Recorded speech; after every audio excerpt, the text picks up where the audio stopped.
Good evening. Before we begin, I just wanted to ask if there's anybody here who needs the services of our sign language interpreter. Okay, back there. Okay, great. Well, good evening. My name is Laura Bayless, and I work in the Department of Education here at MoMA, and I'd like to welcome you to the last session of our Fall 2006 series of Conversations with Contemporary Artists, which is made possible by an endowment established by the Junior Associates of the Museum of Modern Art. The series, which began in 1993, hosted 3 contemporary artists this fall: Yuri Masny, Barry Whitmill of Free Play Energy, and tonight, Trisha Donnelly.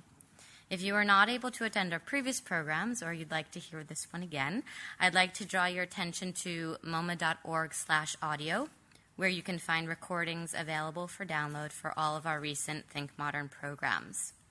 This evening, I have the pleasure of introducing you to Trisha Donnelly. Trisha was born in San Francisco and received a BFA from UCLA and an MFA from the Yale University School of Art. She is the recipient of the 2004 Central Kunstpreis from Cologne, Germany.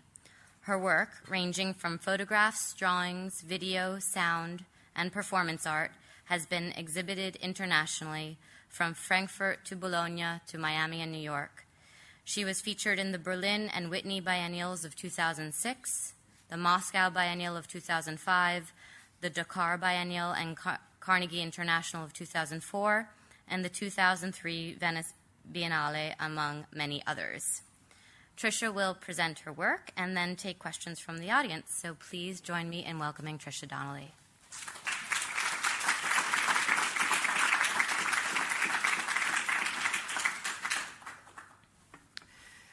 Good evening.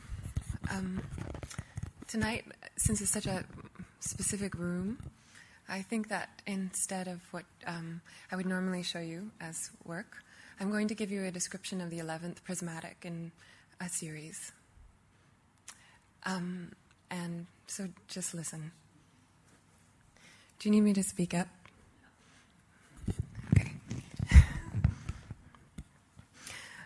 And bear with me. This is reading, and I don't read aloud typically. But it's important because this information needs to register.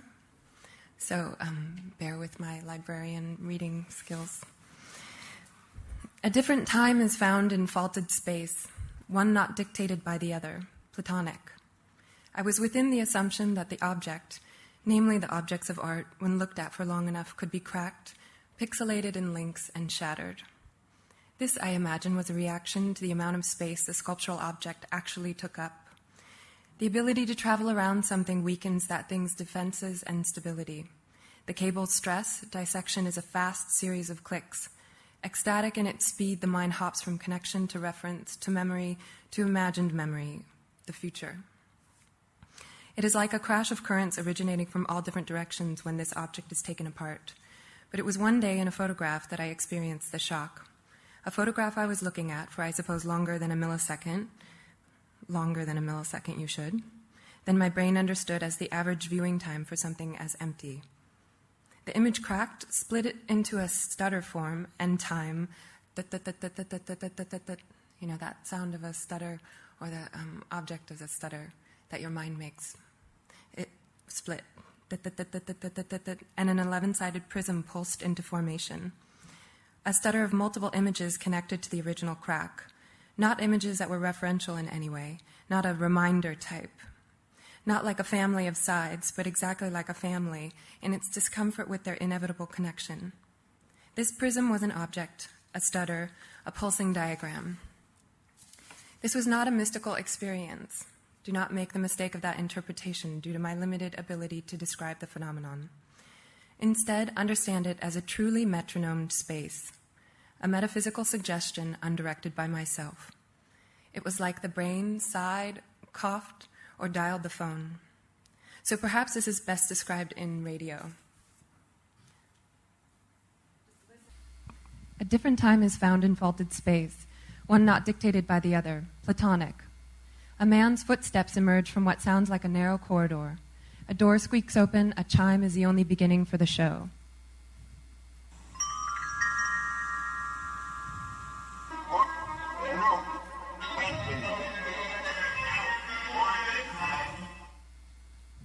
Paul, who turns out to be a female, or at least have the voice of one, begins in answer to the announcer's introductory statement, which is, "And the ultimate faulted space is perhaps the photograph. I was within the assumption that the object, namely the objects of art, when looked at for long enough, could be cracked, pixelated in links, and shattered. I had always assumed this was a reaction to the amount of space the sculptural object actually took up. The ability to travel around something weakens that thing's defenses, stability. The cable's stress and dissection is a fast series of clicks. Ecstatic in its speed, one's mind hops from connection to reference to memory to imagined memory, the future. It is like a crash of currents originating from all different directions when this object is taken apart." Paul holds up the photograph to the microphone. This action is only seen by those within the studio. Let's say this lecture is a broadcast. Let's see where that puts us.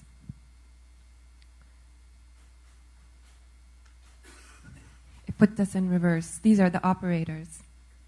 I could say these photographs are available, but their purpose at this point is instead the invocation of the photographer.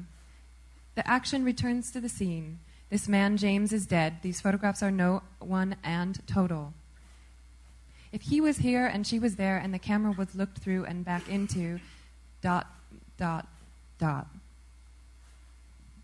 are the operators. Reverberation. The second description of the 11th prismatic starts in reverberation. Listen carefully.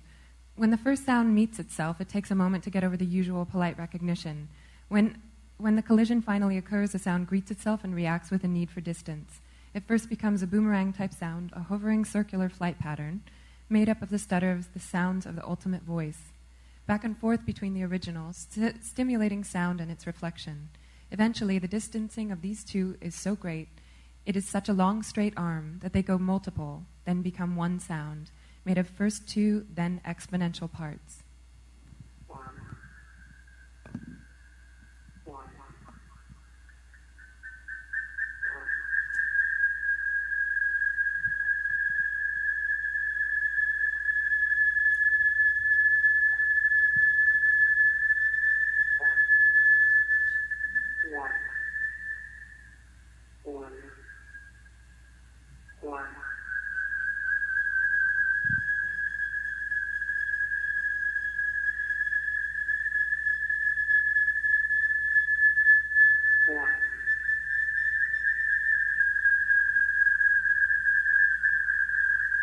It is 1 point, all places.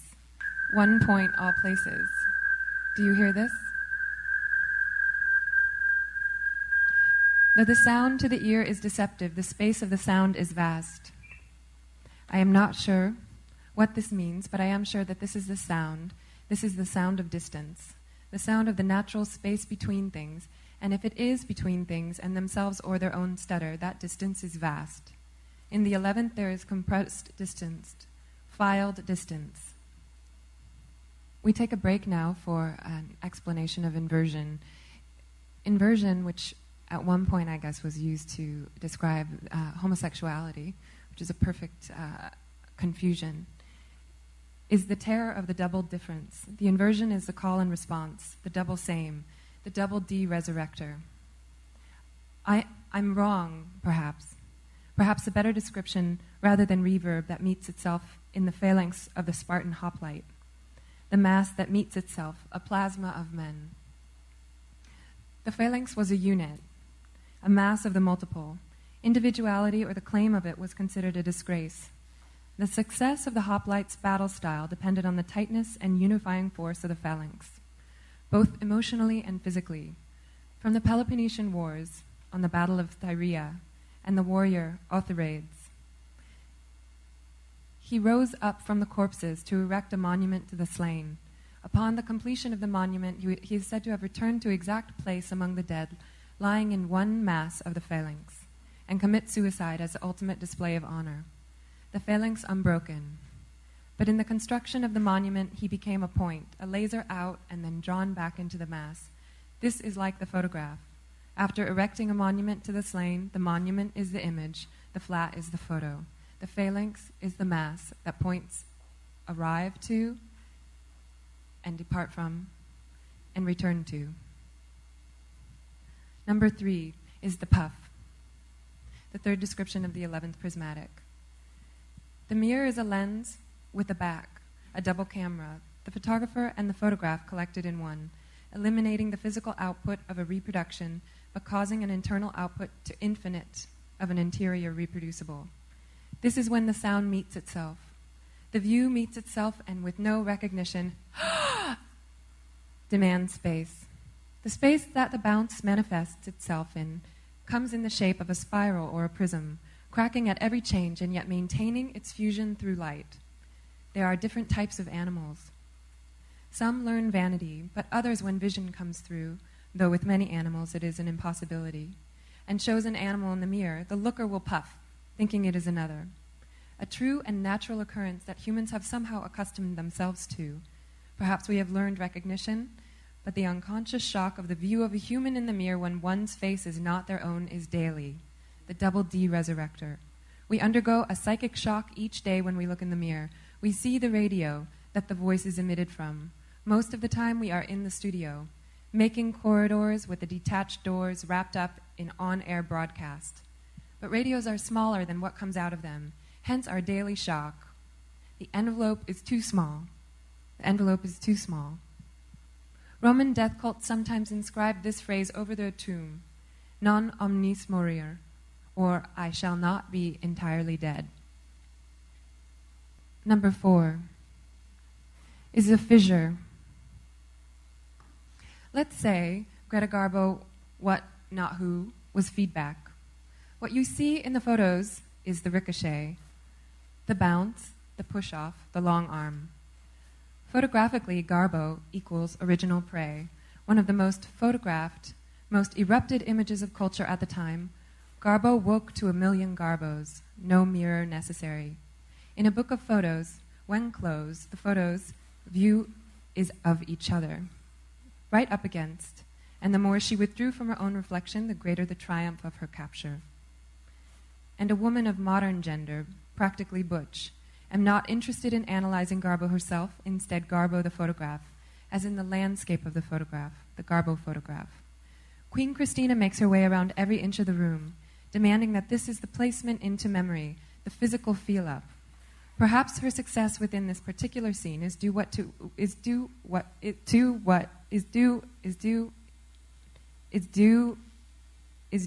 to what she was busy doing in the shifting multiple dimensions. Being the image, one could shift oneself as the image, bounce it off the additional quantities the image delivers. In the image, it is the image that imitates the images, views the image, is in the image. The circular boomerang, Garbo, first computer, on screen, taking in the room of Queen Christina. Suspicious. If one can be flattened, and literally in between the pages of a printed text, if one can be printed and one is a dimension. I repeat, one is a dimension. Garbo in multitude Garbo. Garbo, separate who from what? Garbo, separate who from what? Garbo, the star from Garbo, the star from the photograph from flat, the photograph is flat. Paper is flat, but liquid all the same. G, period, is the name on the door. G, period, is the name by the phone on the door of Garbo. G, just G. On Garbo, one could blame her body's repulsion from the lens on vanity, fear of aging, the generally simplified and often sexist assumption the public leans on a public figure. Instead, separating the who from the what, Garbo is the photograph. Knowing this, when Garbo's photograph saw Garbo's photograph, a ricochet occurred, a stutter, a miniature cataclysm. The push off the lens, the arms up, face and straps, the defense against the photograph was the reverb, the feedback, the 11th. It causes the 11th. It is the 11th. The sound that meets itself demands space, and then forgets, changes its mind, reverses, clashes itself into light. This is the 11th prismatic.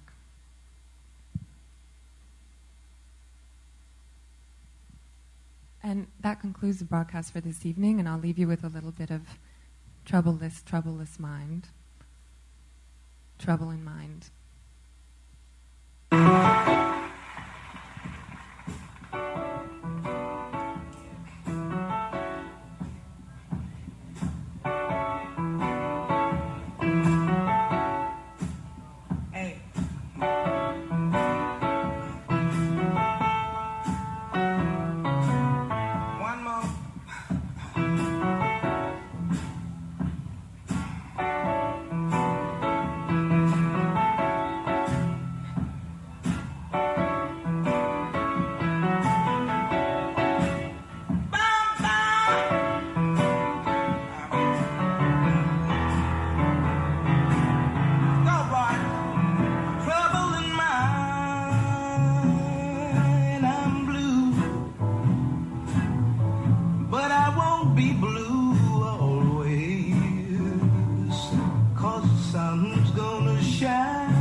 sun's gonna shine on my back door someday.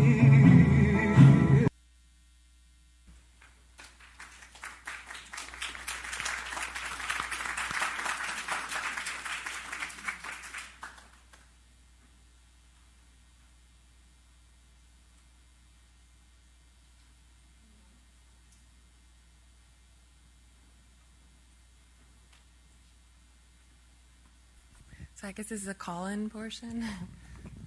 Does anyone have questions? I changed my mind. I have no questions. That's it for the broadcast. Thank you very much. In honor of Gertrude.